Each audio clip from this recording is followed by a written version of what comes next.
Is that from Cinderella?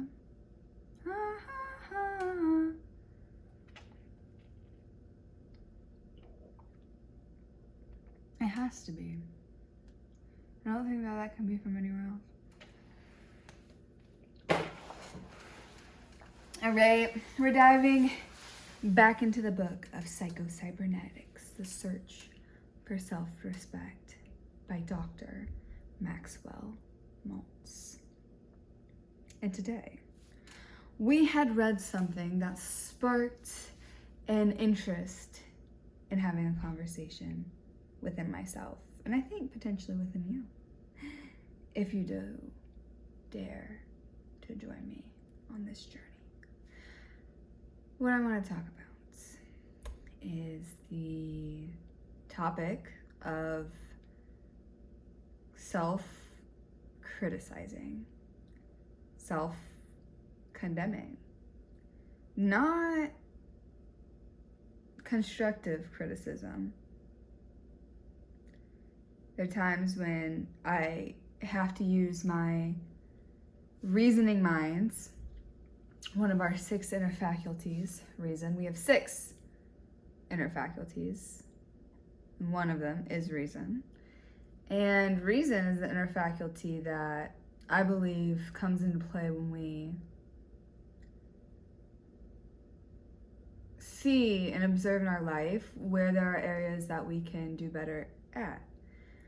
Let's say we just got off the phone call with somebody, let's say a client, and we get off the phone and we, use our reasoning mind to go back and, replay some of the things where we could have said something better. We could have communicated better. And then so next time, now we learn, now we grow.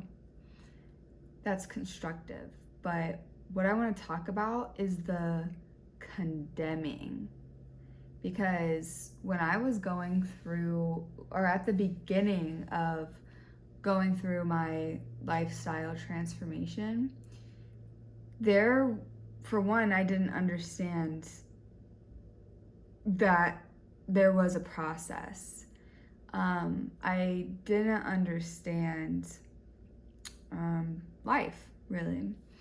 And so there came, when I would make a mistake, a lot of self-condemnation, a lot of criticizing myself, a lot of just guilt. I was holding on to so much guilt and, so much confusion. And it really stemmed from being very, very critical over myself. If I missed a workout, if I ate poorly, if I, had a conversation with somebody and I didn't present myself how I really saw myself, or didn't, give love when that's something that I really value. Just condemn myself for making mistakes. And that led to a lot of battling with myself, in my mind, with God. And even now, even though my self-condemnation hasn't been expressed through like condemning me with my lifestyle habits, because I'm solid on those now, I still find myself condemning myself when it comes to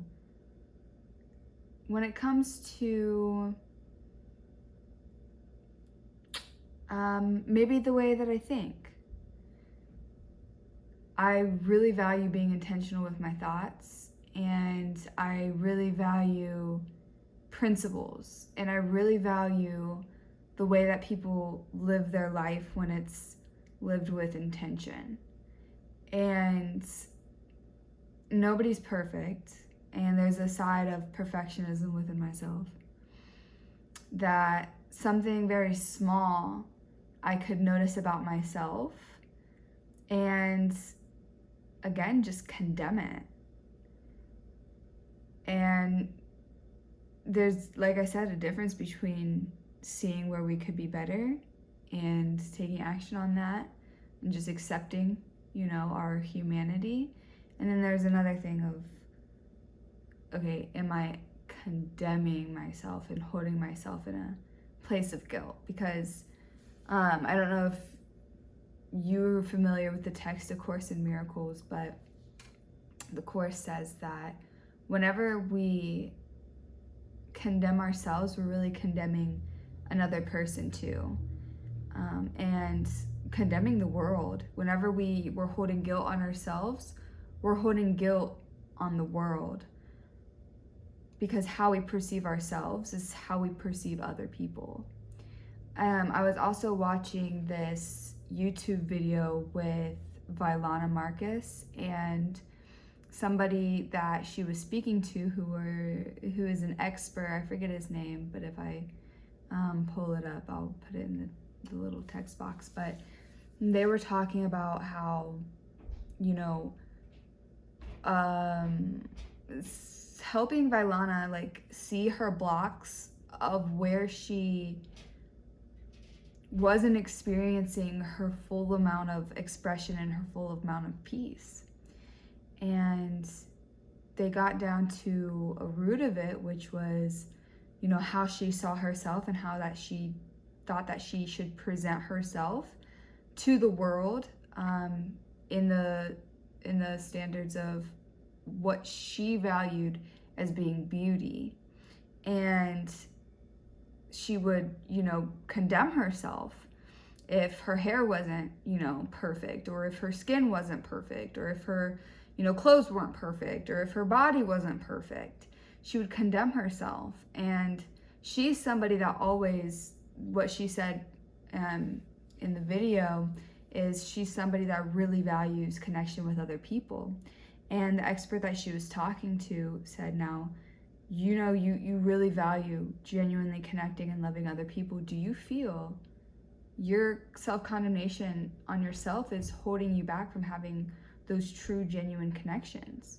And she said yes. And that got me thinking, like, I've seen it within my own self that when I have something that I've condemned myself for, or I have something that I'm holding guilt on myself, when I see another person do that, I'm conscious of it. I used to not be conscious of it, but I would hold guilt on that person too. Think that person, I wonder if that person is guilty for doing that thing, or I wonder if that person, feels insecure about that thing that they have going on, because that's what I would feel insecure about. And so I'm placing that on another person, which is then again reestablishing that within myself. And so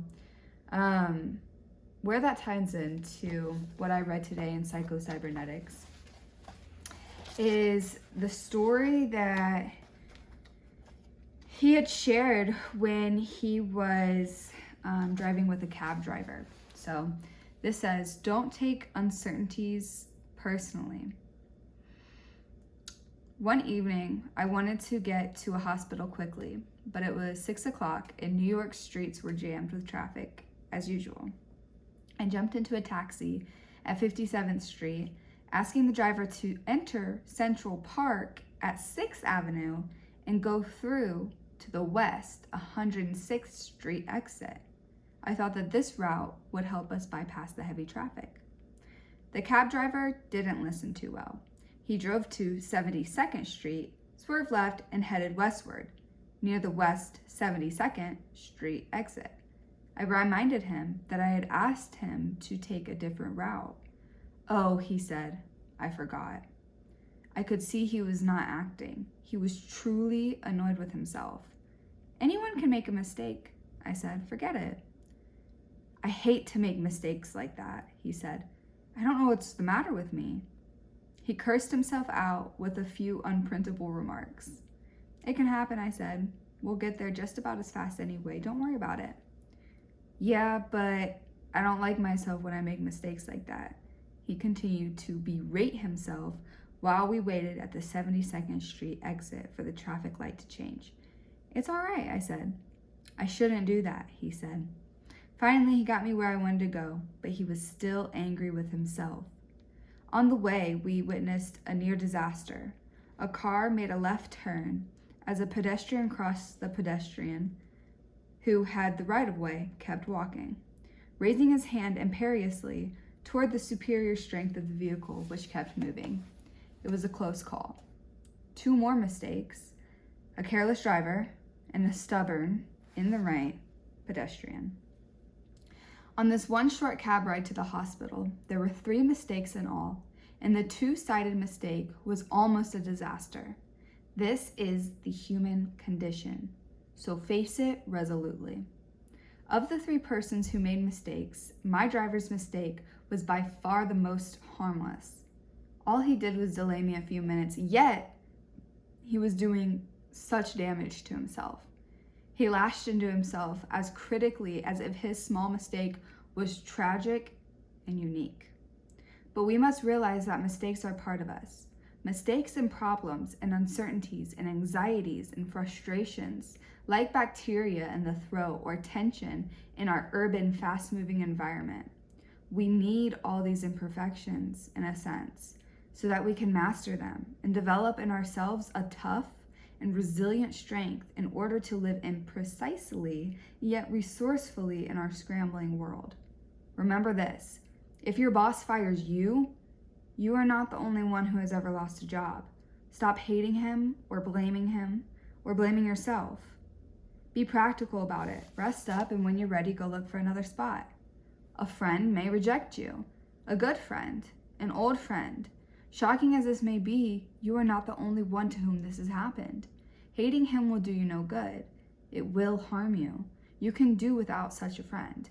Your best friend is yourself anyway, and you can make another friend later on when you meet someone you like. If you get sick, you're not the only one. You lose your money, you're not the only one. With very few exceptions, no matter what happens to you, you are not the only one. It is important for you to remember this so that you don't take uncertainties, heartaches, and problems too personally. Then you can concentrate on the main point, accepting yourself and respecting yourself as you wrestle with your crisis and seeking practical answers that will help you to improve your status in the world and give richer meaning to your existence. I highlighted the part where it kept repeating, you are not the only one. There are so many times, literally all the time, where I feel like the problems in my life and what I'm experiencing is all about me, which is so funny. That I feel like sometimes I'm the only one experiencing this, but I'm the only one I'm just one out of probably millions who are experiencing the same exact thing. So then that gets me thinking okay, well, if I'm just one out of the millions, the billions that could be experiencing the same exact thing, then what is the real work that I have to do here?